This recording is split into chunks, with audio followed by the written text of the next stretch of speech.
103.5 KTU, the beat of New York. It's Carolina Bermudez and Greg T in the morning with Camila Cabello. Yeah. Hello. What's up? We are so excited to have you here today, and I'm so glad that we get you a week after Romance came out. Oh my God, me too. So Romance came out, and we're so excited about it. And I was thinking to myself, I'm like, is it romance? Is it romance? Is it both? What is it about? I think it gives it away. There's so many different elements on this album, and I want to talk to you about them all. But first off, you're going with the single "My Oh My" with DaBaby, who I am a huge fan of. DaBaby. He likes to get dressed, but he's not a salad. Tell me what it was like working with him. It was.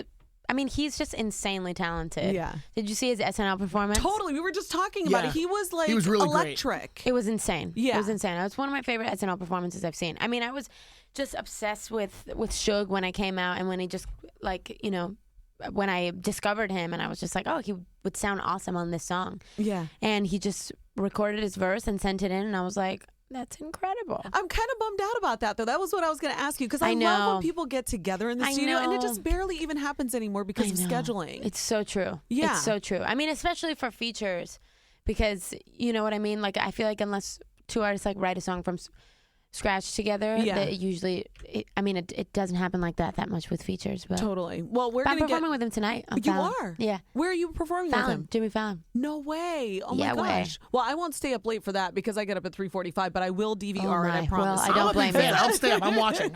I'll be there. He's a believer. Yeah. Well, I want to get it. into the album in a little bit, but I just did want to talk about and cover the AMAs. You were the busiest person. I felt like every time I would turn around, it was like Camila Cabello again. There she is again. So it was surprise, I'm hosting the AMAs. You know what? Throw it out into the universe. But what was it like performing with Taylor for the Decades when she received that award? It was so special. Yeah. I was just like, I mean, I was the biggest Taylor Swift fan when I was growing up. So what was it like? Did she call you before and say, hey, do you want to join me on stage? Do you want to do this with she me? did. She was like, she just reached out and was like, I would love if you were part of this performance. And it was so cool because I grew up listening to her music, and I was so excited that she was, you know, doing that performance that was, you know, a mashup of all of her old songs. I was just excited to be there, and there was just a moment, you know, before the wall raised that I was just like, I can't believe that I'm performing with her right now. Like 13-year-old me would never believe that. Geeking out a little bit. Did you look over at Halsey and be like, what is going on? Yeah, I think we both were like that because I think she had the same experience growing up listening to her songs. Yeah, definitely. So, yeah. Well, so now let's get into the album. So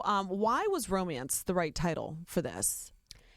Because it's all about falling in love. Is it? And is it the different ways that you fall in love? Because there's one song in particular I wanted to talk to you about. Which one? That I was ugly crying yesterday. First Man, I'm sorry. I need you to give me back a little bit of I was ugly crying thinking about my dad. This is about, you know, the first man in your life, the first love. So that's why I was saying there's many different elements of love 100%. On there. Yeah. Yeah, and I don't think that happens on purpose. I think that just happens as a result of living and writing about your experiences. And, you know, for me, that was like my dad and my family are like everything to me. So that song I'm super proud of. And I get so happy when people tell me that they, you know, have cried to that song, because I think that song just touches something really real in people, you know, and almost timeless, because, you know, I think people maybe, hopefully not, but sometimes people come and go, but like your family is always,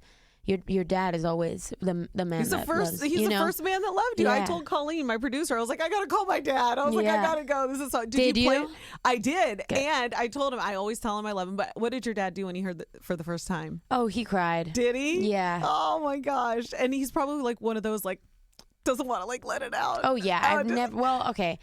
Long story short, it kind of sucked because it was leaked, the song. Oh. And so he heard it. He texted me that he heard it, and I knew that he cried, but I didn't actually get to see him cry. Oh. But it's okay. He'll cry at a concert. I've never seen my dad cry before. Really? Yeah. Well, Greg T is the father of 2 young daughters. He cries every day. I certainly do. Speaking of romance, falling in love, and I relate, like she said, with 2 daughters, and I know that one day it'll be that big day where I have to walk them down the aisle or have that one dance with them, and I'm going to break down. But when it comes to romance for you, what's your dream wedding like? Have you ever thought of that? You ever stopped and said, oh, I've got to have a wedding that's going to be like this? I would love to have a wedding that was unconventional and some kind of theme, like whether it was like, I don't know, Game of Thrones theme or Harry Potter themed or like something cool like that. Really? Well, I don't know. I would love to have some kind of celebration like that. That was just like. See, I would need to attend a wedding up. like that to take that away from me, because if I feel like it's like a traditional wedding, I'm going to be just bawling as I'm dancing with my you daughters. need a distraction. That's Greg hard T needs to a do. distraction. I want to be bawling too, but I definitely would want my wedding to just like, I don't know, like something just kind of stupid and fun. Well, you know what? You just mentioned that your dad heard the song when it leaked, but then I wanted to see if there was anybody else that you actually send your music to before it comes out. Like, is there anybody professionally that you send your music to? Yeah, Like, who gets lucky to hear first? I've always actually sent my songs to Sean. Oh, really? Yeah, even my first album, I sent it to him before it was out. Well, because you guys were friends before. Yeah. So, it's like yeah. when Selena Gomez was here, she told us that she sends to Taylor, and it seems like Taylor's like the point person for a lot of people to like kind of gauge whether or not you're going in the right direction. I wish we had somebody like that to, throw our topics by, like, hey, Sean, what we just what fly do you by think the of seat of our pants. You think we're going to call in on that one, Sean? What do you think, Fly by the seat of your pants. I respect that. That's it. Well, I did want to ask you too about your influences on the album. Were there any Latin influences that you wanted to talk about? Because I have to tell you, I was so upset when you and Alejandro Sanz won the Grammy and you couldn't be there. I know, me too. I was so bummed out. I'm So like, was I. that is such a moment. So was I. Broke my heart. Yeah, you become really good friends with him. Like, do you ever talk to people about that, or like how you can bring that influence into your new music? Yeah, I mean, I think that when I'm making an album, it's very like whatever I feel on the day. So it's like if it could be anything. Like I could be listening to a Phil Collins song and be like, I love this song, I want to make something like this. Yeah. Listening to a Kanye West song that day, and I'll be like, oh, I want to make something with this kind of vibe. So I don't really have it, and I had like a whole playlist for this album that was like super like Cuban, like guaguancó, like super like not mainstream kind of influences and sounds, and so I'll just play that. But I feel like whatever happens from that point just kind of happens. You know what I mean? No, definitely. And we've had many artists come up here and tell us, like, when they're writing a song or when they're in the process, they feel it. They know that this one's going to be a hit. When you and Sean were recording Señorita, did you have that feeling? Did you know that this was going to be like? Yeah, I mean, I definitely thought that it was special, but I feel like I never say like, this is going to be a hit or this. I don't know. But do you get that feeling? Like, I know when something is special for sure, yeah. but not how successful something will be, because there's a lot of songs that, I've had that feeling about. Like there's just really, really special songs, and they just may not be commercially successful. But you feel them. Yeah, and they're also just great songs. Yeah, definitely. So are you going to make the Grammys this year? Please tell me you are, because... I don't know. I'm just kidding. My gosh, of course. I was going to say, like, you've got to be there for this one. Yeah. So you're also going to be going on tour. Your tour starts, I believe, in May, right? You're going to start in Norway, but then you're going to be here in New York on September 18th. Yeah.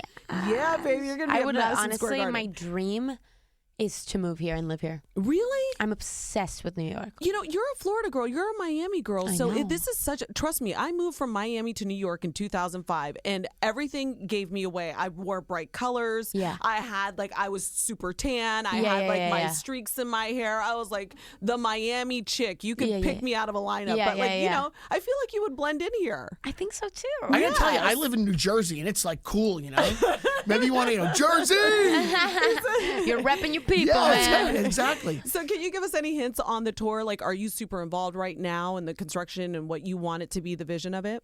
Yeah, definitely. I mean, I like this whole album for me was kind of like I wanted to create it as like the soundtrack to my tour. That's how I kind of came into the studio process, is like as far as, how the songs, how I wanted the songs to feel, and even kind of the visual component of this album was all thinking of what kind of concert I wanted to give my fans. And I'm just really excited about that, because I think it's really going to kind of transport people into another world, because this romance world is very like ethereal and passionate. I was going to say, you have to do and- the nymph thing, like that the latest video that you did that Yeah. was just so beautiful. I was Yeah. like, oh my God, it felt like ethereal, you know? Totally, It was totally. awesome. So just please fly through the air at some point in time Yeah. during the tour. Just do that one for me, Fly and through I'll the know. air in this interview right yeah, now. that's right. Greg T actually has a question for you about So- your holiday shopping. Yeah, exactly. I mean, I understand we got to do all talk about business, but what about some pleasure? I mean, 12 days until Christmas Eve. Wow. So I when you know. were a kid, Wow. what do you remember getting your big gift under the Christmas tree? What was the biggest one? We were talking about Cabbage Patch Kids Mine was back a in the real day. Cabbage Patch Kid. Like my Wow. parents came to New York City. I grew up in Ohio, Yeah. and they came to New York City to buy me a real Cabbage Patch, and I treasured that forever. I remember getting a boombox for the first time. I was thrilled. My And look where he boombox. is now. Yo. I got a karaoke machine. Ah, there you go. And that was like my big thing. Are you all set for the holidays? Do you have anybody else to shop for? Or are you Amazoning like I'm crazy? not set at Me all. either. I'm not I set know. at all. I wonder how you can even make it happen. I know. Are you a Black Friday shopper? Do you jump out there and go to yeah. run to Walmart on Black Friday? I didn't this year, but I have every year since. Yeah. Well, you know what? Next time you go to, where is it, near Kendall, you might see Camila and her family on Black Friday. You never know what At a Target. to expect. At a Yes. Target. Oh my God, 100%. Well, thank you so much. Romance, it's out in stores now. You can stream it, you can buy it, you can do whatever you want with it. We just hope you listen to it. And thank you, Camila Cabello, Thank for you coming so in. We love much. you Nice so job. much. Thank you.